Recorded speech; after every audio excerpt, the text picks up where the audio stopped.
Prepare-se para mergulhar nas profundezas de mistérios sobre comidas do nosso dia a dia, como ovos, leite e queijo. Quem diria que elas poderiam ser tão misteriosas? Então, continue assistindo enquanto eu te mostro 10 curiosidades misteriosas por trás de comidas. Número 10. Por que o leite é branco? Talvez você nunca tenha se perguntado sobre isso, mas a explicação é pra lá de interessante. Bem, o leite é branco pelo mesmo motivo que todos os objetos brancos, devido à refração da luz. Os objetos brancos refletem a luz de tal forma que todas as partes do espectro visível são refletidas por igual. Essencialmente, o branco reflete todas as cores de maneira igual. O leite consiste em cerca de 3,5% de proteínas e 3,7% de gorduras. Uma das proteínas mais presentes é a caseína, rica em cálcio. As moléculas de caseína e as gorduras ficam suspensas de maneira uniforme no leite. Essa suspensão é o que impede que as ondas de luz sejam absorvidas. E por esse motivo, uma grande variedade de ondas de luz visíveis são refletidas, fazendo com que ele tenha aparência branca. Caso você esteja pensando, o leite que eu tomo não é branco, ele tem um tom azulado ou esverdeado. Isso pode ser verdade no caso do leite desnatado. Quando removemos as gorduras do leite, a refração da luz se dá de maneira menos uniforme, ficando por conta das moléculas de caseína o desvio da luz, com ela espalhando os comprimentos de onda relativos à cor azul mais do que aqueles de cor vermelha. Então, ok, isso explica o tom azulado, mas e o verde? Bem, o leite pode ter uma coloração esverdeada, caso tenha uma quantidade de riboflavina maior do que o normal, o que também pode acontecer no leite desnatado. Número 9. Se o leite é branco, por que o queijo é amarelo? Agora que entendemos o mistério por trás do leite ser branco, podemos começar a entender por que o queijo é amarelado. Assim como as gorduras e proteínas que mencionamos sobre o leite, o precursor da vitamina A. Ele vem da grama que as vacas comem. O pigmento do beta-caroteno se junta às gorduras do leite e não ao líquido. Assim, uma vez que a parte líquida do leite é removida quase toda durante a produção do queijo, o pigmento amarelo fica muito mais visível. Portanto, isso é o suficiente para dar uma cor amarelada ao queijo de forma natural. Mas é sempre bom verificar o rótulo para ver se o queijo em questão recebeu algum corante artificial. O coloral, por exemplo, é um corante vegetal natural, utilizado para deixar o queijo mais amarelo. O amarelo número 5 é a versão artificial que se usa para colorir o queijo. Curiosamente, tingir queijos é uma prática que remonta ao século XVI, igual ao que acontece no leite. O queijo com pouca gordura tem uma cor diferente do queijo normal. Os agricultores daquela época tingiam, então, o queijo com baixo teor de gordura, usando suco de cenoura para realçar sua cor. Isso acontecia principalmente por razões financeiras. O queijo mais gordo valia mais do que o queijo light na época, o qual era considerado de qualidade inferior. Hoje em dia, o queijo ainda é tingido. As dietas das vacas podem variar de acordo com as estações do ano, contendo menos beta-caroteno em algumas épocas, gerando queijos mais amarelos ou mais brancos. Como as pessoas passaram a associar o queijo, principalmente o queijo cheddar, a uma cor mais amarela, o queijo é frequentemente tingido para atender às expectativas do consumidor. Número 8. Existe uma diferença entre azeitonas pretas e verdes?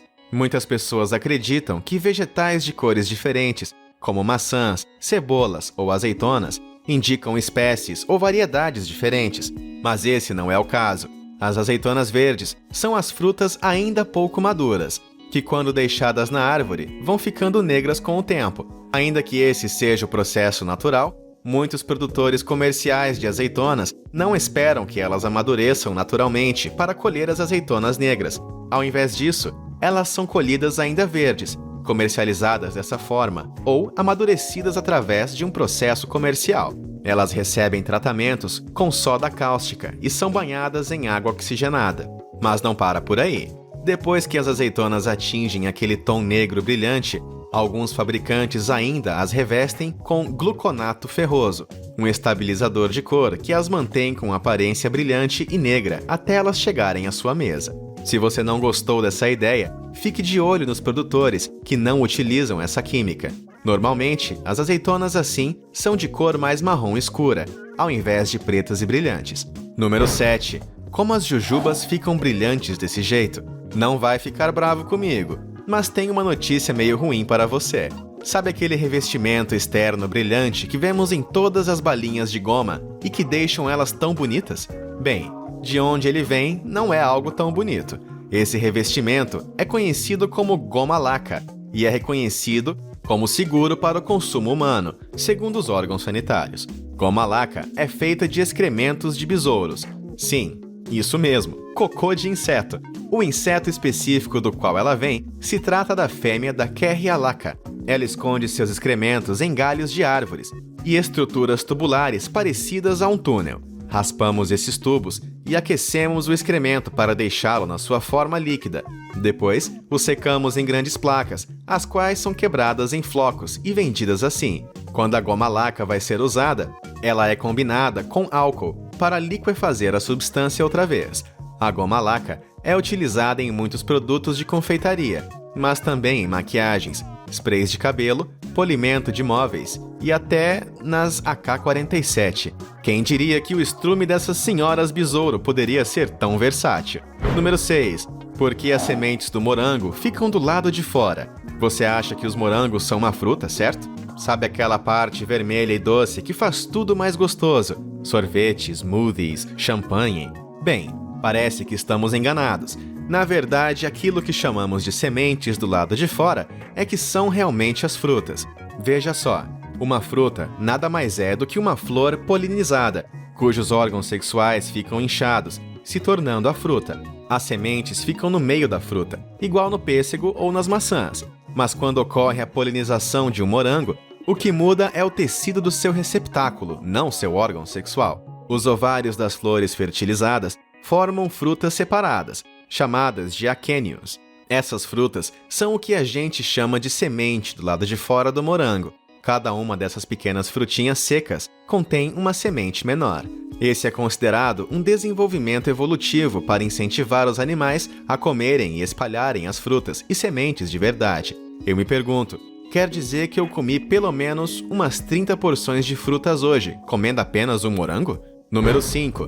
Por que as latinhas de Coca Diet flutuam e as de Coca normal não? Você alguma vez já deixou o gelo todo derreter no isopor e descobriu que as latas de Coca afundam enquanto as de Coca Diet não? Bem, isso certamente tem a ver com as variações entre o nível de densidade das latas e da água.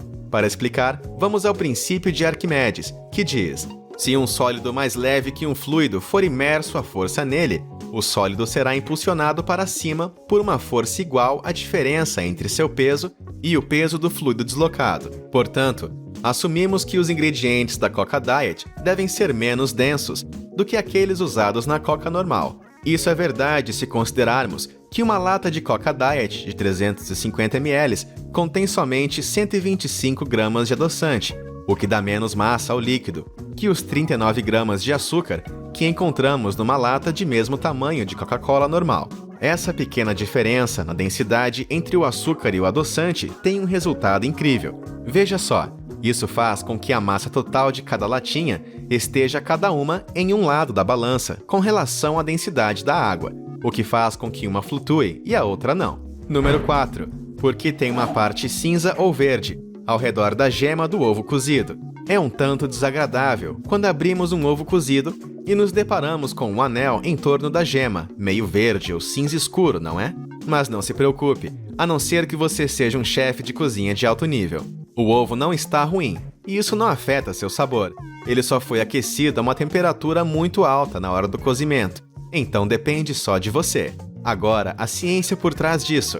Esse anel escuro é decorrente da reação do ferro presente na gema com o sulfeto de hidrogênio da parte branca, formando sulfeto de ferro. A mudança da cor é apenas uma evidência visual de que essa reação química aconteceu. Agora uma dica caso você queira evitar os ovos verdes.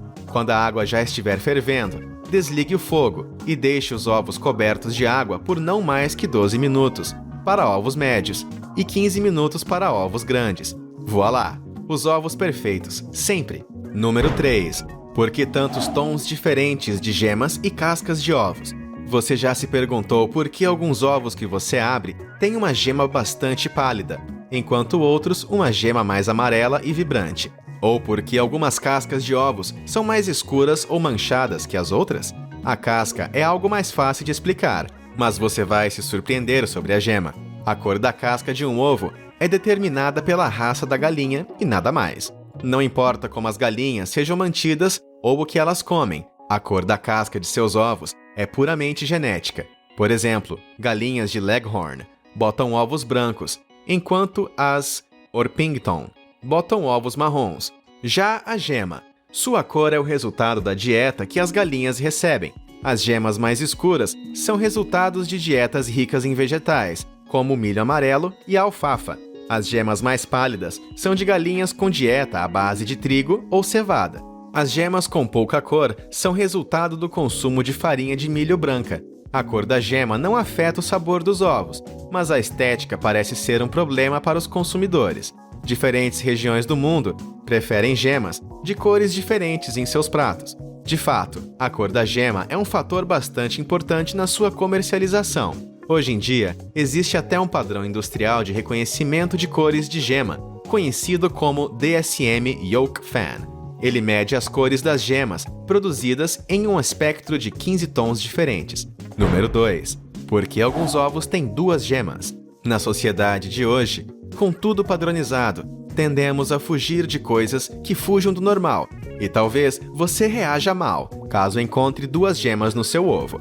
Mas não há nada de errado nisso, e você deveria, na verdade, se considerar uma pessoa de sorte. Essas anomalias nos ovos vêm de galinhas muito jovens ou muito velhas, já que as gemas duplas estão ligadas à função do sistema reprodutivo desses animais. Quando as galinhas não estão totalmente maduras ou estão chegando mais perto do fim de sua vida fértil, elas podem acabar liberando duas gemas no lugar de uma. As chances de abrir um ovo de gema dupla são menores do que 1 em 1000. Por isso foi tão surpreendente quando uma mulher abriu 12 ovos seguidos, todos de gema dupla. Isso sim que é sorte. Número 1. O que são essas coisinhas brancas no queijo?